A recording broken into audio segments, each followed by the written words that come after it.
Everybody is asking, how can I become more efficient using AI? And it's working, right? It's not clunky. And I think that's the experience of getting the texts from Haley that I was acting like a lead when they were testing it. It's not clunky. I couldn't tell that it was not a human being.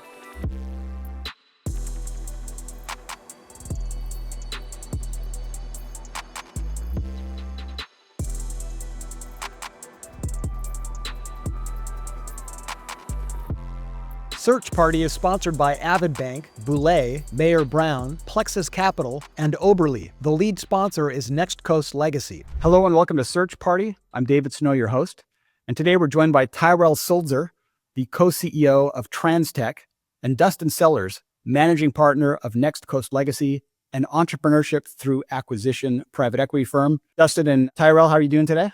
Doing well, thank you. Next Coast Legacy is a partner with TransTech in its growth. Tyrel, you and your co-CEO, Bob Boniface, acquired the company as ETA searchers. We're going to hear about an AI tool, an AI platform that you have implemented that has changed and improved the operations of the business. We've got a great case study in that. But first, why don't we just start at the 1,000-foot level? Dustin, let us know the lay of the land, basically, when we're talking about these types of companies, a 1 million EBITDA HVAC business in St. Louis. What is generally their level of technological sophistication? Yeah, so I think if you'd asked me that question 3 years ago, I would say on a scale of 1 to 10, it was a 2.6.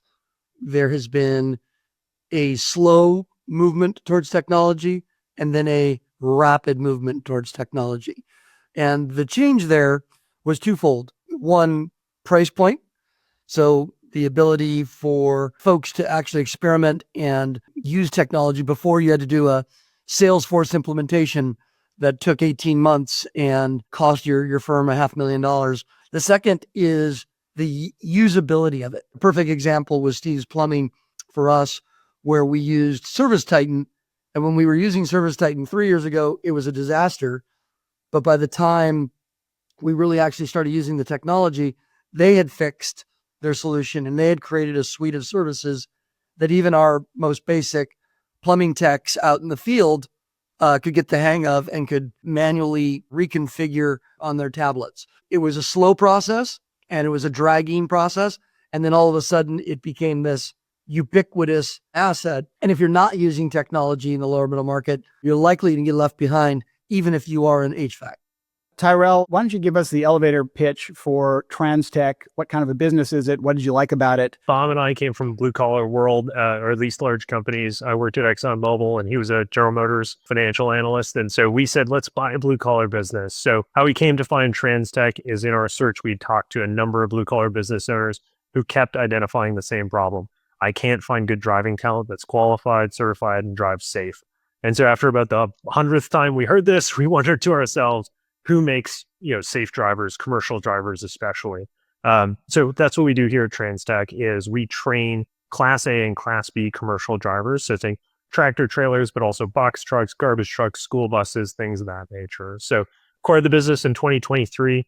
We train about 2,500 drivers now. And we just complete our first tuck-in acquisition to train another 1,500 drivers in Virginia as well. And when you were evaluating TransTech, obviously, as an entrepreneur, when you acquire a business, you look for areas that you can improve that will improve the value of the business, and then you later sell it for more than you bought it. What did you think of the technology? Did you see an opportunity to improve that? And what kind of a delta did you imagine might be accomplished that way? Yeah, certainly during the diligence process, this is an old world business. There's a guy in the seat next to you teaching you how to shift kind of business, which is core. And that part of the business was excellent.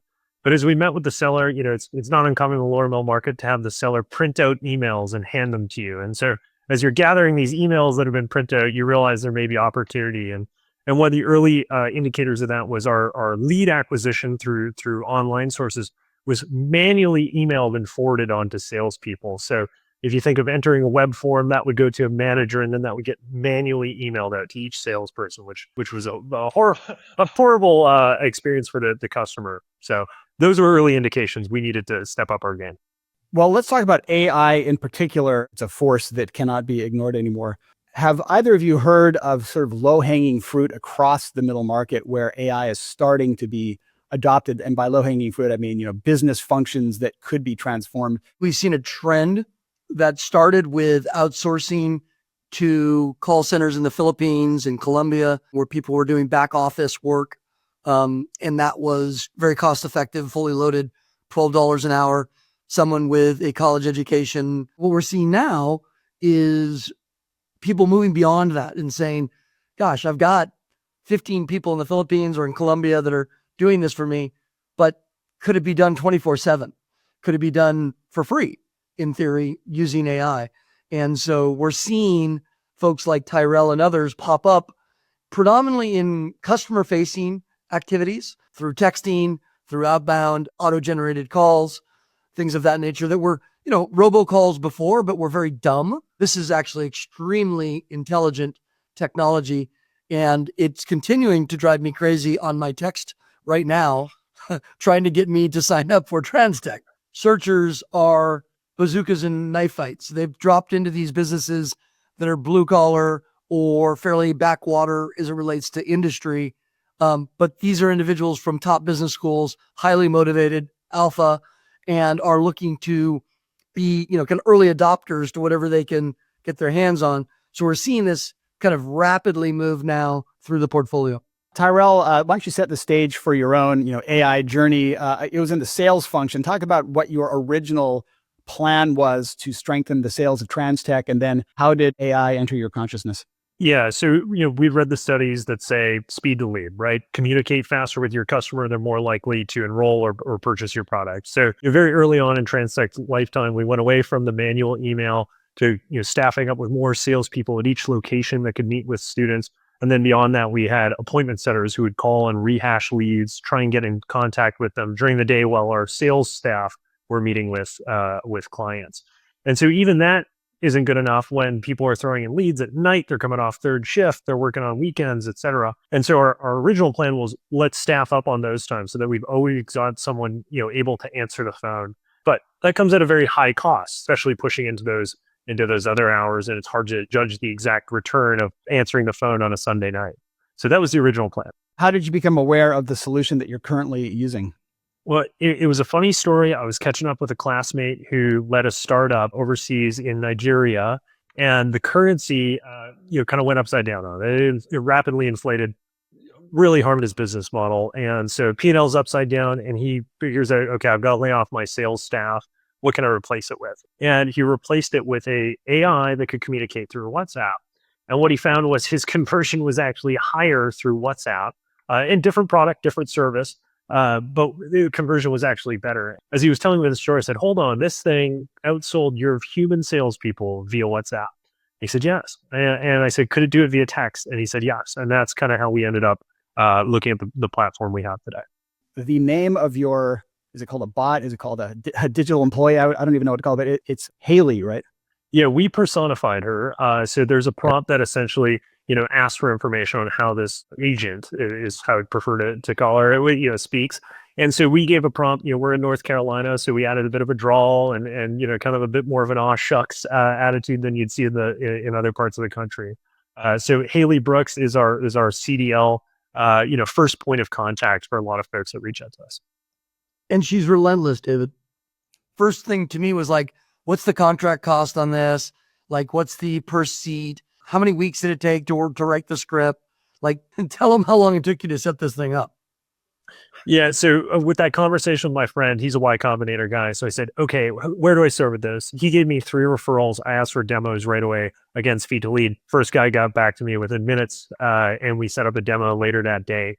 Walked me through the platform. His business model, I don't want to go too much into pricing, but essentially it's based on the number of leads they have. So we came up with a small test volume, very economical for a business of our size. One interesting piece was these persona pages that you could create. And so how I describe it is you have a certain amount of general knowledge. So that's where we'd upload kind of our admissions manual or information about the training. And then each branch could have a persona. So Haley could exist at many branches. We could rename her. We could have her have different accents around the country. But at the end of the day, it's just other prompts that I fill out. And so there's this idea of AI stacking. So I just asked ChatGPT, hey, fill out what this person should sound like. And then I stack that into the AI prompt. So within about an afternoon, we had kind of a minimum viable product we could test on old leads, low risk. They'd contacted us a year ago. And, within that week, we'd received just about over 100 phone calls from old leads that we thought were long dead. Let's take a quick break to learn about a provider of insurance that every ETA searcher should know about. Oberle Risk Strategies.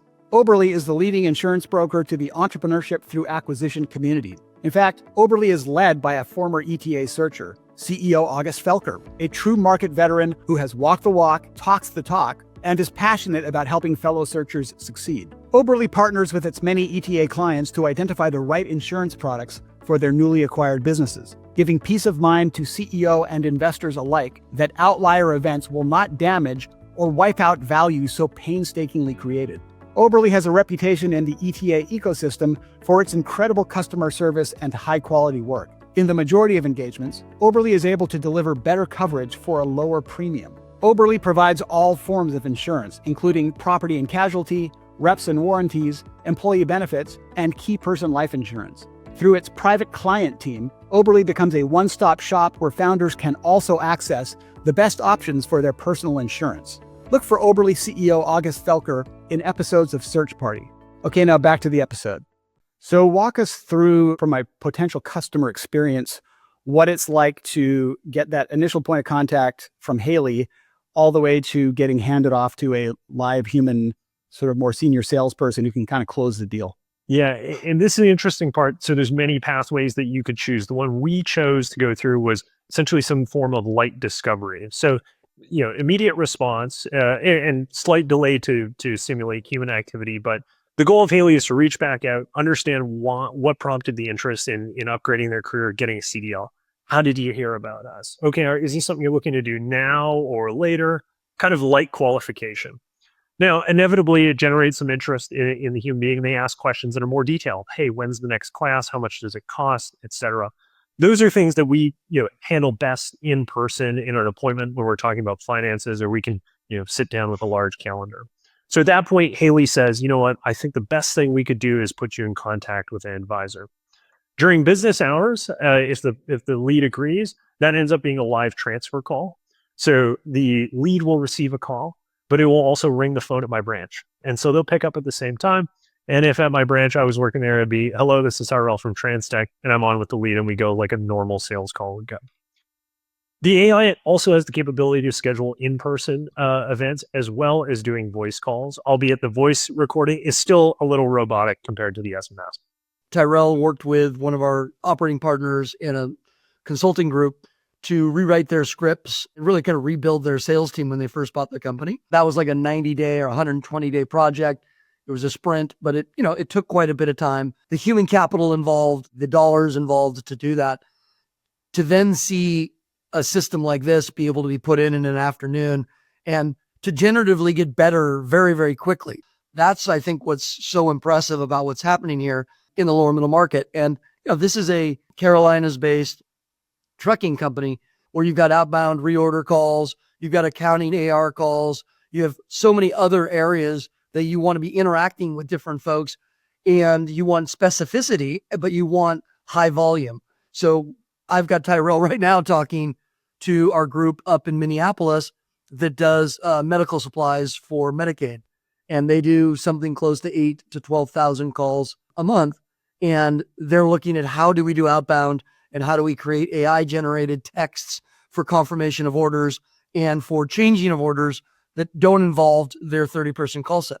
Tyrel, you thought you were running a trucking training company. You're actually an AI visionary set loose on a national stage. Dustin, what implications do you think a technology like this has for the way that an ETA searcher typically improves or invests in the sales function of one of these smaller businesses?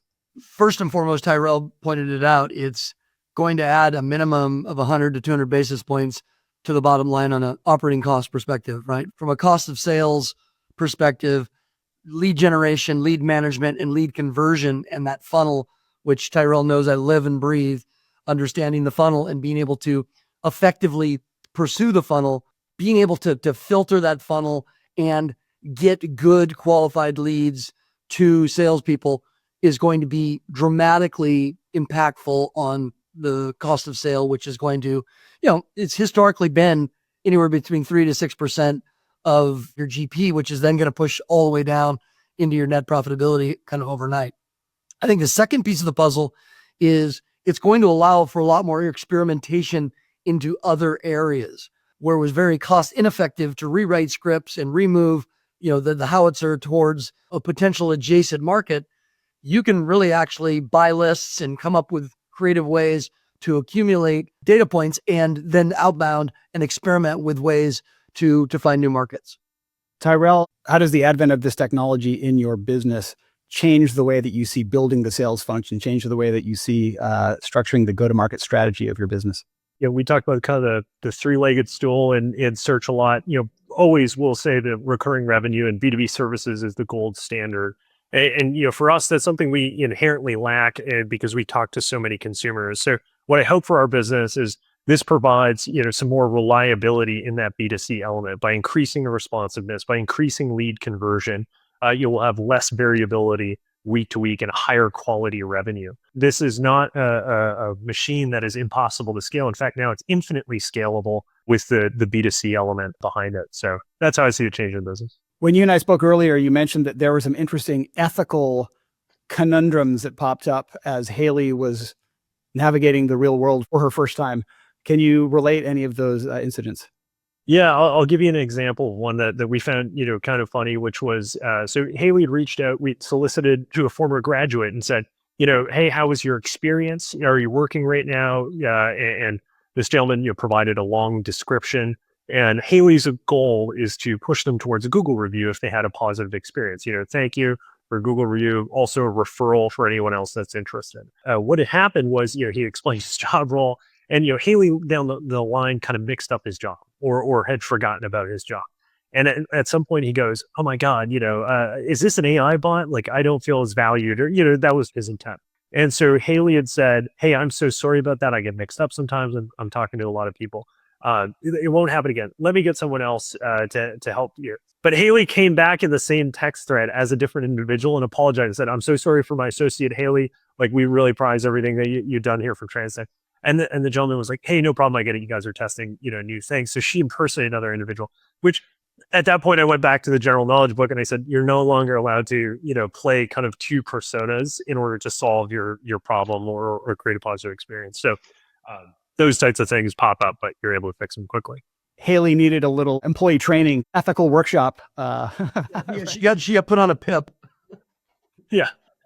Well, I shared this story with my wife who said, it was well worried about it. I said, "Julie, do you know how many times I've had a human sales rep say the wrong thing and then have, had a manager come in over top? This way I fix it once and it's done." So yeah, I like the fact that Waymo has an accident once every 300,000 rides and people go crazy about it versus, the normal driver that I have to deal with in Uber. So I think it's not just the sales function. I think what Tyrel kind of pointed out, vast majority of the businesses in the ETA space that we deal with are business services, so business to business. So the sales function invariably is not going to be an area that is consumer facing, touch a lot of leads, but retention is massive. And one of the biggest pieces of retention with your end consumer and or your channel partner is visibility into the order or the invoice or being able to access information around that bundle of work. And they prefer not to talk to someone, right? They prefer to be able to go do that themselves. So everybody's built out these portals and created these environments where you can look into the portal. Well, that's really kind of cumbersome as well.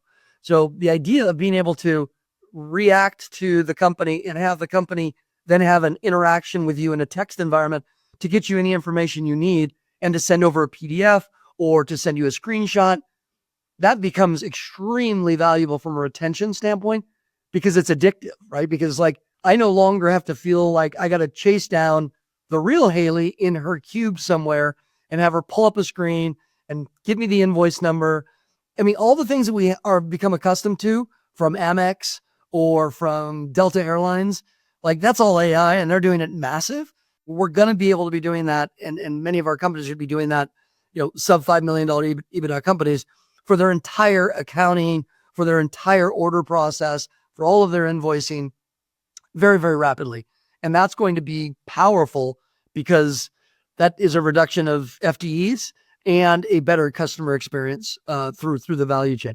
Yeah. And I mean, who could use this more than a lower middle market business? Like a big company like Delta, they're probably improving their margins meaningfully, but a company with, 10 employees to have this kind of an upgrade of the sales function and the customer interaction function is very material, right? Well, I mean, one of the key metrics that most of our portfolio factor is revenue to internal employee, right? Usually excluding sales. And that's a powerful metric because you can use that against industry and you can also use it against scale. So all of our businesses are encouraged to grow really as rapidly as possible as long as it's profitable. That's the model, right? This is not a financially incentivized model through debt. It really is about organic growth and then multiple arbitrage.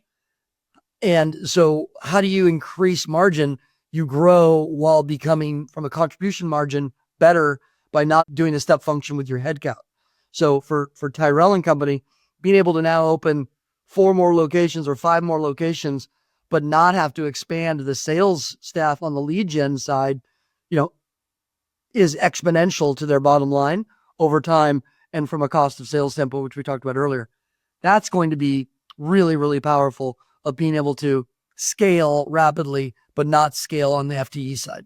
How we think about it is, AI goes after OpEx right now. Industrial revolution, we all think COGS improvement, but it's the OpEx that we can make certainly more efficient and more scalable with AI. Off the shelf AI is the other thing. There's no coding behind this. It's text prompts and cloud computing. As you look across your business and other functions, do you see sort of obvious next areas where you could see an AI application?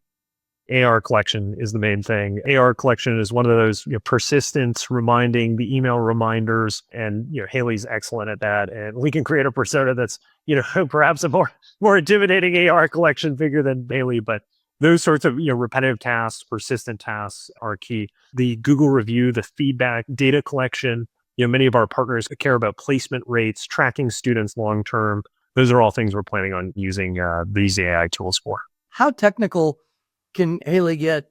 Obviously, she's not going to talk about like the gear shifting, but like people want to kind of know, what am I going to be doing? And how dangerous is it to drive a truck? And how many hours will I work? But I'd love to know how far you think you could end up pushing her before your closer gets on the call. I think as far as you want, as well as written material. So in that general knowledge component, you're able to upload documents. So for example, the entire permit exam, your learner's permit, you have to go write. We've uploaded that entire manual. So if anybody asks a question about the learner's permit, she'd be able to answer it. She'd be able to run quizzes with them if they wanted to prepare with her as well. So part of our sales motion, though, I think is also establishing credibility with the human. And we don't want to take all that away from the human and the in-person as well. So we do kind of limit how much she's willing to go in detail with the program so that we leave a little meat on the bone for the person in person. And David, I think that there's an important nuance for the audience here, which is predominantly searchers and CEO searchers. You want to be careful to not over technologically infuse. We did that with Steve's Plumbing, where we went completely paperless and we rewrote scripts and we pushed it out to the techs. We found the techs reading from the tablet, standing in front of the customer in their house, right? You don't want that, right? You still want that human interaction, especially if it's a service-based business, as a relationship-based business. It's easy, especially if you're extremely intelligent and technology savvy, which these are all top business school individuals, and they have been using a lot of these type of devices and things of that nature, such as Zoom's AI or Chat GPT. It's easy to push it too far. I see that now with a lot of our searchers who are using all this stuff for outbound lead generation to find a business. Well, at the end of the day, a 74-year-old business owner at some point gets the gig and gets really, really mad that he's been talking to a bot. So where that cutoff point is very important. And I think being thoughtful about that and shying away from pushing too far too early and learning, because of all the things you talked about, the dual personalities and other things of that nature. You just never know where this stuff can go. But it's here, it's now, it's inexpensive. If you're not investigating it, you're already behind the curve.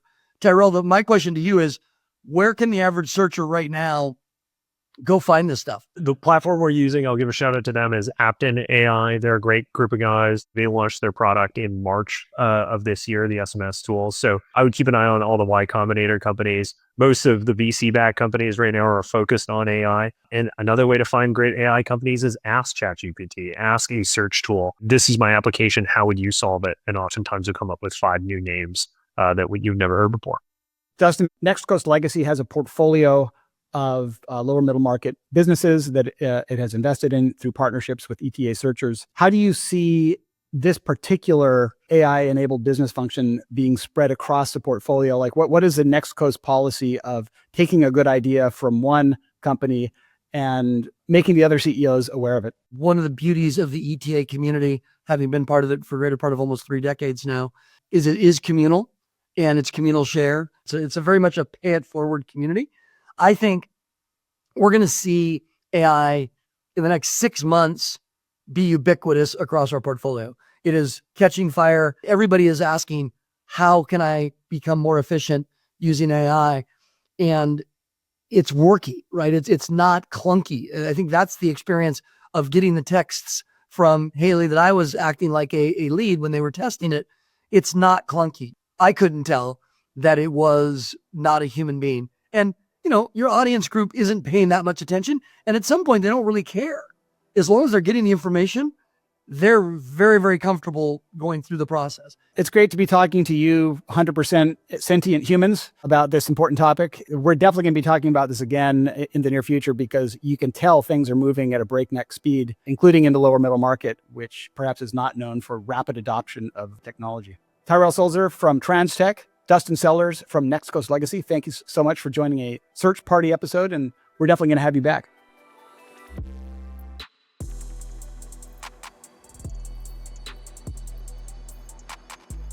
Search Party is sponsored by Avid Bank, Boulay, Mayer Brown, Plexus Capital, and Oberle. The lead sponsor is Next Coast Legacy.